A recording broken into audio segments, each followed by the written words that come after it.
Hello, this is Heather Hoffman, and I'm here today with my very first card using the June 2021 kit of the month. I'm doing some ink blending, some Copic coloring, so let's go ahead and get started. I have my image and my sentiment already pre-stamped. My sentiment I die cut out with just a basic circle die. I'm going to spend a little more time focusing on the background and the coloring of the image today. So I'm starting off, I'm using Distress inks to blend a background. I love just mixing and matching different colors of Distress inks. I started off here with Carved Pumpkin, and I'm using just a background. These are ergonomic blending brushes, whatever preferred blending method.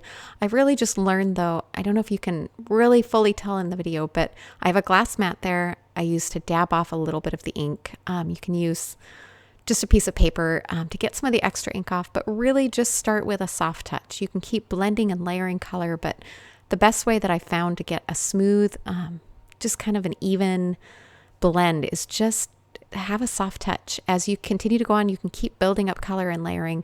It takes a little more time than just, getting a bunch of ink on there and smearing it on in a hurry, but it's worth it to get that softer look. After Carved Pumpkin, I used Festive Berries and then Aged Mahogany. And then I went back to Festive Berries and then ended back at the beginning at Carved Pumpkin. I like to kind of go back over the colors to blend those transitions a little more and get a little more of a blend in between. All right, once that was blended, I added some splatters using that lightest color of my Gansey Tambi Starry Colors palette. Any sparkly thing will do. And then I also added some splatters with water because that will react with the Distress ink and add just a little more texture and kind of fun and interest to that background. So there you can kind of see. All right, I set that aside to dry nice and thoroughly there. And then I have my image that's all ready here. And I'm going to go ahead and just color this in with Copics. I zoomed in a little bit and I'm doing a close-up view of each of the Copic markers I've used. I'm speeding it up a little bit here so that it'll get through this a little quicker. But I'm going to go ahead and just let the music play and let you watch the coloring. And then I'll be back to finish this card off in a minute.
Okay, as we finish up the coloring here, I went ahead and grabbed my detail scissors and fussy cut that image out, leaving a little bit of a white border all the way around.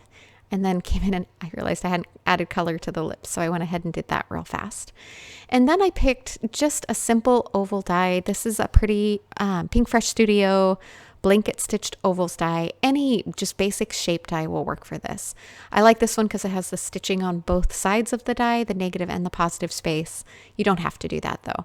But what I wanted to accomplish was, as I adhere this down, I'm going to take that piece that fits in there and flip it around so you can kind of see how you get the difference of the ink blending. It just adds a subtle little bit of interest.